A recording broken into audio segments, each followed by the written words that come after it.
ذوق صاحب کیا کہنا چاہیں گے؟ آپ ان تمام علاقوں کا وزٹ کر کے آئے ہیں ابھی ریسنٹلی، تو کیا صورتحال ہے وہاں پہ سیلاب سے متاثرہ علاقوں کی؟ صورتحال تو جو ہے وہ کافی خراب ہے. میں پچھلے ہفتے وزٹ کے لیے جب وہاں پر گیا تو مجھے لگتا تھا کہ وہاں پر جتنے بھی ایریاز ہیں شاید پانی اس سے اب آگے نکل گیا ہو، لیکن مسئلہ یہ ہے کہ وہ پانی ڈاؤن سٹریم کے اندر ہے اور اس میں پانی ٹھہرا ہوا ہے، وہ گزر نہیں رہا. اور وہاں پر جو صورتحال تھی پچھلے ہفتے تک 8-8 فٹ پانی ہم نے دیکھا مختلف علاقوں کے اندر، اور ابھی بھی 6-6 5-5 فٹ مختلف جگہ پانی ہے. اور صرف مسئلہ وہاں پر پانی کا نہیں ہے، ایک تو لوگ بے گھر ہو گئے ہیں، لوگ اپنے گھروں سے چلے گئے ہیں.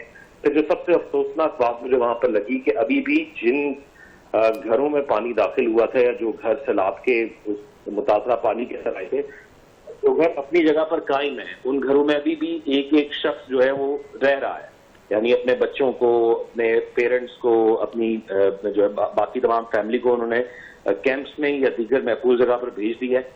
لیکن ایک شخص ابھی بھی ان گھروں میں اس لیے رہ رہا ہے کہ وہ کہتے ہیں کہ یہاں پر چوریاں ہو رہی ہیں. چور جو ہے وہ رات کو کشتی پہ آتے ہیں اور ان کا سامان لے کر چلے جاتے ہیں. ایسی جگہ بھی گئے جہاں پر لوگوں کے آدھے گھر گرے ہوئے تھے، لیکن اس کے باوجود وہ اپنے جانوروں کے ساتھ اپنے گھروں کے اندر موجود تھے.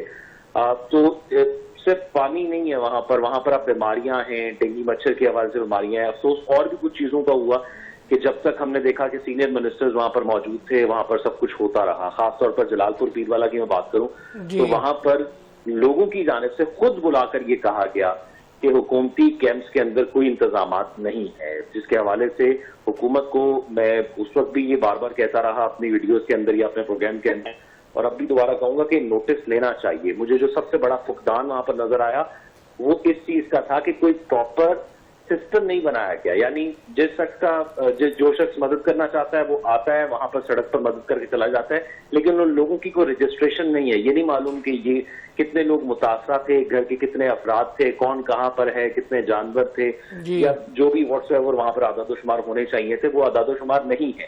حکومت کو ذرا سسٹمائز لے کر چلنا ہوگا چیزوں کو، تاکہ بعد میں پھر یہ اندازہ لگایا جا سکے کہ کس کا کتنا نقصان ہوا ہے. اور پھر اگر آپ نے ان تک امداد ابھی پہنچانی ہے، ابھی ان کو اشد ضرورت ہے کیونکہ ان کے پاس نہ چھت ہے نہ کھانے کے لیے کچھ ہے، اور ان کا تمام جو فصل تھی جس کو انہوں نے کاٹ کر پورے سال جو ہے وہ اپنے لیے کمانا تھا یا بچانا تھا پورے سال کے لیے، وہ سب کچھ جو ہے وہ پانی کی نظر ہو گیا ہے. تو پھر حکومت کو کچھ نہ کچھ ایسا کرنا ہوگا سسٹمائز طریقے سے، تاکہ اسے یہ معلوم ہو سکے کہ اس کو ٹوٹل کتنا پیسہ چاہیے یا ریسورسز چاہیے یا XYZ جو بھی اس کو چیزیں چاہیے وہاں پر لوگوں کو سہولیات دینے کے لیے، تو وہ کس مقدار کے اندر چاہیے. جب تک وہ نوٹ نہیں ہوگا یا آن پیپر نہیں ہوگا یا رجسٹر نہیں ہوگا، مجھے نہیں پتا ہوگا کہ وہاں پر 40,000 بندہ بیٹھا ہوا ہے تو میں 40,000 کا کھانا بھیجنا ہے. مجھے نہیں پتا ہوگا کہ وہاں پر اتنے بچے ہیں تو میں نے اس کے حوالے سے بھیجنے، اور وہاں پر جو لوگ موجود ہیں ان کے لیے میڈیکل کیمپ. ہاں، اس میں ایک چیز میں تعریف کرنا چاہوں گا، پرائیویٹ جتنی بھی تنظیمیں ہیں ان کی جانب سے وہاں پر قدرے بہتر کام کیا گیا.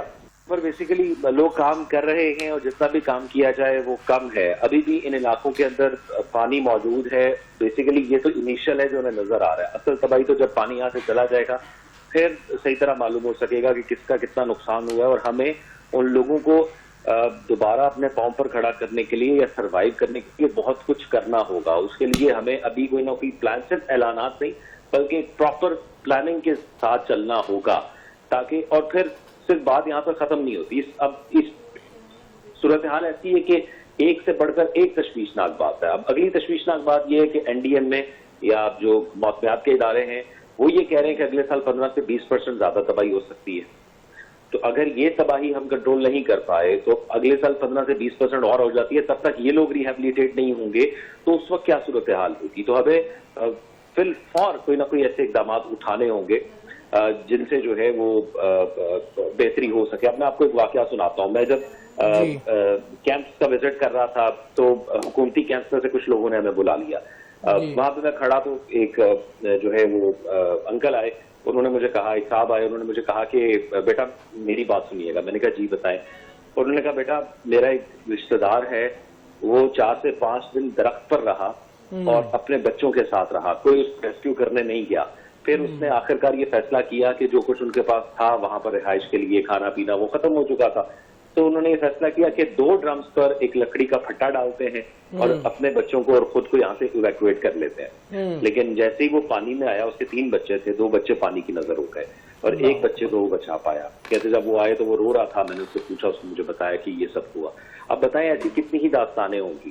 پھر وہاں پر جو افسوس ہوا وہ اسی بات کا ہوا کہ جو لوگ اپنے گھروں کے اندر چوریوں کی وارداتیں روکنے کے لیے موجود ہیں وہ بتا رہے ہیں کہ یہاں پر رات کو چور آئے تھے اور انہوں نے ہم پر فائرنگ کی ہے. پھر ان لوگوں کو اگر کوئی کھانا دے جائے تو ویل اینڈ گڈ, کوئی پرائیویٹ تنظیم کھانا دے دے تو ویل اینڈ گڈ, ادروائز وہ بھوکے رہ لیتے ہیں.